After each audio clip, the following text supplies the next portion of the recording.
Halo Sobat Fajar Benua, kembali lagi bersama kita di channel YouTube Fajar Benua Group, Home of Innovations and Distinguished Solution. Tentunya bersama saya Yadu Nandana. Kita bakal ngobrol-ngobrol santai tentang sebuah topik yang pastinya menarik dan memberikan insight kepada kita semua. Tentunya di program saya kita yaitu Engineering Talks.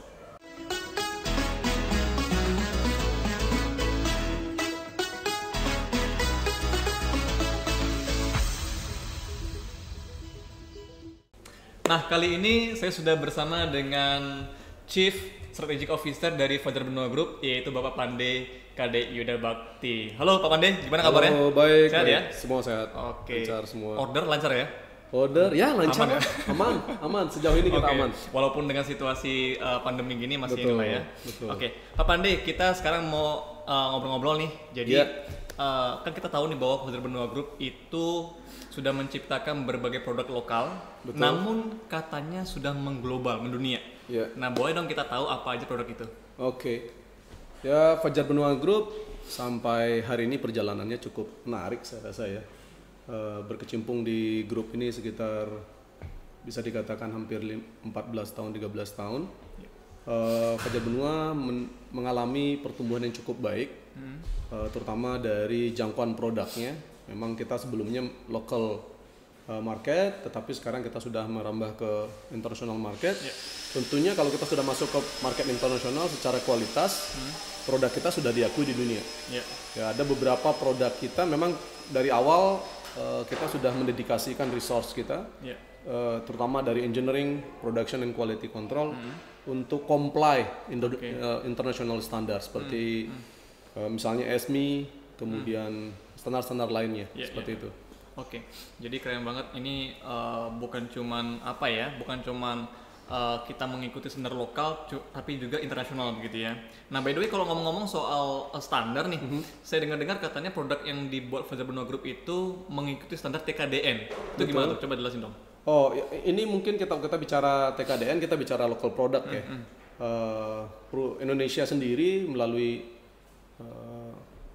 beberapa kementerian itu sudah mencanangkan bahwa khususnya untuk Indonesia produk-produk yang memiliki local content atau kandungan lokal tentu akan menjadi prioritas untuk proyek-proyek yang ada di Indonesia. Nah, kita Fajar Benua Group karena memang kita berada di Indonesia, meskipun kita mentargetkan market itu di luar, tetapi kita tetap menggunakan material-material atau resource yang ada di Indonesia untuk memaksimalkan local content kita. Sehingga local content kita cukup besar ya. In average itu 40%, di atas 40% local content-nya, sehingga bisa penetrasi di Indonesia dengan baik dan juga tentunya bisa memenuhi keinginan negara ya. Seperti itu. Oke. By the way, kalau misalkan boleh tahu sejauh ini kan kita bicara produk ini sudah mengglobal gitu ya. Betul. Nah, mengglobal ini artinya kemana aja nih? Udah di pasarkannya? Cakupan pasar kita untuk ekspor sebenarnya untuk beberapa perusahaan yang kita miliki di grup ini itu sejak awal memang sudah memasarkan produknya ke luar ya, di luar Indonesia. Saat ini kita sudah masuk di Asian market, tentunya sudah cukup baik penetrasi kita di Asian market. Masih banyak peluang, tentunya kita masih bisa meningkatkan penetrasi pasar kita, tetapi kita sudah sekarang juga merambah ke pasar Jepang, Korea tentunya, kemudian Cina bahkan Cina dan juga Amerika dan Eropa. Terakhir kita masuk ke pasar Afrika. Afrika juga? Betul. Oh, oke. Itu untuk yang Afrika jenis apa tuh? Produk apa tuh? Nah, produk kategori kita itu cukup banyak. Kita kelompok besarnya ada 5 kategori produk. Yang pertama itu flexible joint, kemudian yang kedua ada fabrications, yang ketiga ada gasket atau sealing product, kemudian yang keempat itu thermal insulation atau thermal cover product, yang kelima itu lining product. Nah, untuk 5 kategori produk ini yang sudah cukup bagus penetrasinya keluar Indonesia seperti expansion joint ya, atau kategori flexible joint. Flexible joint kita sudah ekspor produk kita ke Nigeria, kemudian ke juga. Jepang, kemudian ke Korea, kemudian ke pasar-pasar yang lainnya. Begitupun untuk sealing product. Sealing product kita juga sudah masuk ke Korea, Untuk Asian market sudah cukup baik ya, kayak seperti Thailand, Vietnam, Singapura, Malaysia, dan juga masuk ke Amerika dan Kanada. Oke. Ini menarik banget tadi Pak Pandey nyebutin bahwa juga masuk ke Jepang, Cina gitu kan. Kita tahu bahwa mereka adalah pemain juga yang sangat besar di dunia ini begitu kan. Cuman kalau ngomong-ngomong, oke, kita bicara soal internasional tidak diragukan lagi ya untuk Fajar Benua Group ya. Tapi gimana kalau di lokal sendiri pasarnya bagaimana tuh untuk produk-produk yang kita punya? Untuk produk-produk yang kita punya seperti misalnya ada beberapa contoh di depan kita ini ya. Produk-produk untuk di local penetration kita cukup bagus. Bisa dikatakan kita quite one of big players in the Indonesian market. Seperti misalnya penetrasi kita cukup kuat di oil and gas industries, kemudian di power plant, kemudian EPC market seperti pasar-pasar untuk project-project yang ada di Indonesia, kemudian petrochemicals, kemudian masih banyak lain lagi seperti fertilizers, kemudian cement plant. Penetrasi kita juga cukup baik.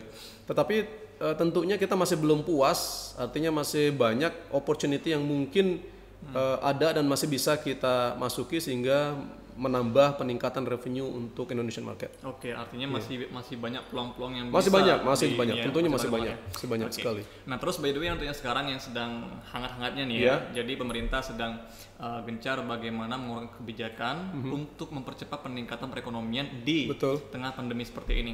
Jadi bagaimana sih tanggapan dari Fajar Benua Group sendiri untuk mendukung hal itu? Tentunya kita sangat ke-drive dengan kondisi market ya, Pak Yadu ya. Jadi Indonesia dalam kondisi pandemi seperti ini, bukan hanya Indonesia saya rasa, tapi juga di seluruh dunia banyak sekali terjadi penurunan pasar ya. Kalau kita lihat dari makro ekonomi, khususnya di Indonesia, hampir semua segmentasi itu turun kecuali food and beverage atau pharmaceuticals. Tetapi produk kita memang tidak banyak di pasar-pasar tersebut. Meskipun demikian, Fajar Benua Group tetap berkomitmen. Ya. Apapun kondisi pasar, kita tetap melakukan inovasi untuk bisa memberikan pelayanan yang terbaik buat pelanggan kita. Khususnya kita sekarang mencoba berdiskusi lebih jauh dengan pelanggan karena kita solution based product. Seandainya memang terjadi penurunan ekonomi, tentunya kita juga harus bisa menyesuaikan diri dengan pasar. Misalnya dengan membuat produk yang lebih kompetitif harganya. Kita harus bisa capture apa yang menjadi masalah dari pelanggan, kemudian kita sesuaikan produk quality dan juga target harga ya, bisa dikatakan seperti itu, sehingga produk kita masih tetap bisa masuk di Indonesia. Secara peningkatan ekonomi, kalau tadi bahasanya bagaimana kita berkontribusi dalam ekonomi Indonesia, paling tidak kita harus menjaga industri kita tetap bisa bertahan dalam kondisi seperti ini. Seperti itu. Tadi bicara soal komitmen yang Pak Pandey singgung juga, bagaimana Fajar Benua Group tetap berkomitmen untuk memenuhi kebutuhan pelanggan. Nah, di situasi seperti ini kita mungkin sulit untuk ketemu pelanggan, sulit sekali untuk bagaimana menjangkau pelanggan secara langsung. Kira-kira boleh dong share apa aja yang dilakukan di sini untuk tetap kita bisa memenuhi kebutuhan pelanggan tanpa mengurangi produktivitas itu sendiri? Ya, memang cukup challenging bagi tim kita khususnya karena seperti saya contohnya tahun lalu mobilitasnya cukup tinggi ya. Tapi di tahun ini bisa dikatakan kita semua hanya kantor rumah gitu kan. Itu pun masih banyak isu di jalanan karena sebaran COVID-19 masih cukup berbahaya. Tetapi isu ini tentunya tidak boleh menghambat laju pertumbuhan perusahaan kita atau jangan sampai produktivitas terganggu.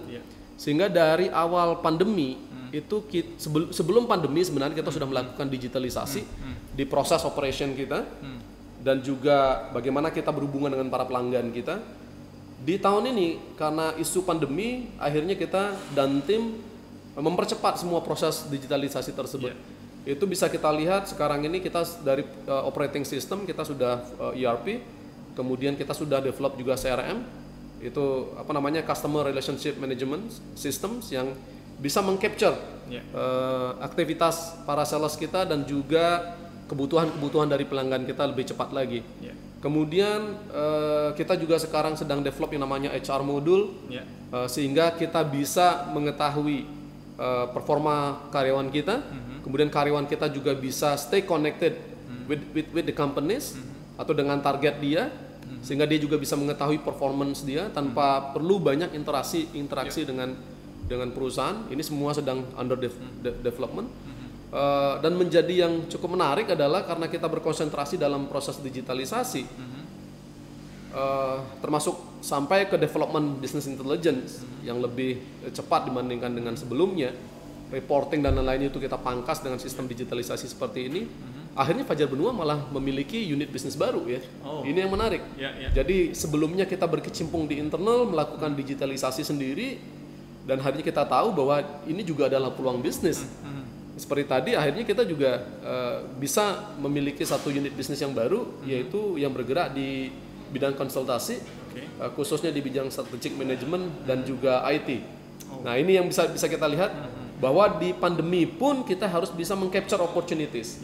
Saya rasa ini bisa menjadi satu produk kita yang atau satu services kita yang keluar dari biasanya ya, karena kita umumnya main di hard produk yang berat seperti yang kita lihat di sini atau yang kita lihat di sini, tapi sekarang kita sudah main di teknologi.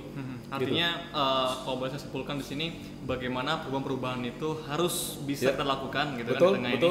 Ya artinya, dan kedua selalu akan ada hikmah, ya kan, yang bisa kita ambil di setiap musibah itu sendiri. Betul gitu, sekali.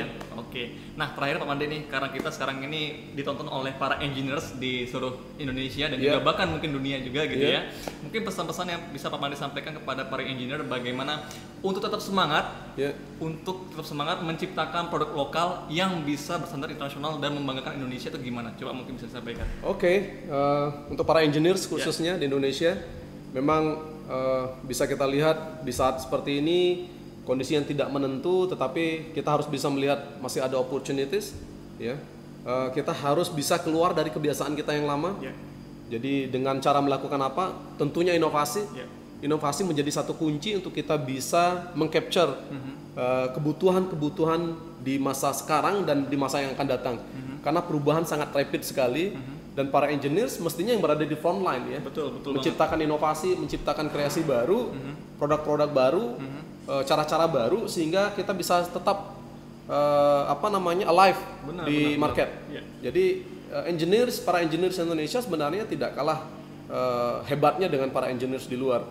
Kita bisa lihat di beberapa negara bahkan orang-orang kita juga masuk ke posisi-posisi yang sangat tinggi, yang sangat baik, strategis. Nah, tentunya kita nggak boleh minder, ya, meskipun bisa kita lihat dengan segala keterbatasan kita di Indonesia, tetapi masih kita punya niat, kemampuan, dan juga keinginan untuk belajar, karena sekarang Internet of Things, kita bisa belajar dengan mudah, dengan cepat. Jadi jangan sampai ketinggalan dengan hal-hal baru, terus belajar sehingga kita bisa menciptakan tadi inovasi-inovasi yang tidak kalah hebatnya dengan negara-negara luar. Jadi teman-teman di rumah, seperti yang Pak Pandi sampaikan, bagaimana bahwa kita harus tetap semangat, tetap bisa melihat peluang di tengah musibah seperti ini, dan khususnya para engineers jangan patah semangat, selalu berkreasi, berinovasi untuk menciptakan berbagai produk yang bisa berskala internasional walaupun dibuat dengan dominasi bahan-bahan lokal. Seperti itu Pak Pande ya? Iya, betul. Oke, Pak Pande, thank you banget untuk hari ini. Terima kasih banyak insight-nya, wawasannya sangat bermanfaat untuk kita semua, dan tentunya mudah-mudahan kita berdoa semoga Fajar Benua Group semakin gemilang lagi, semakin sukses dan semakin mendunia untuk kebanggaan bangsa. Thank you Pak Pande ya. Mudah-mudahan. Terima kasih banyak. Oke, Sobat Fajar Benua, sekian untuk video kali ini. Ada banyak banget yang kita dapatkan dari beliau, Pak Pande, selaku Chief Strategic Officer Fajar Benua Group, yang sudah share kepada kita mengenai bagaimana Fajar Benua Group menciptakan produk lokal namun berstandar internasional. Jadi kita bisa ikuti jejak langkah kesuksesan dari Fajar Benua Group itu sendiri. Nah, untuk kalian yang merasa mendapat manfaat dari video ini, jangan lupa untuk subscribe di sini ya. Kemudian share, like, dan komen video ini. Karena akan ada banyak banget video-video yang kita sajikan melalui channel YouTube Fajar Benua Group untuk kalian semua. Sekian dari saya, sampai jumpa di next video. Terima kasih.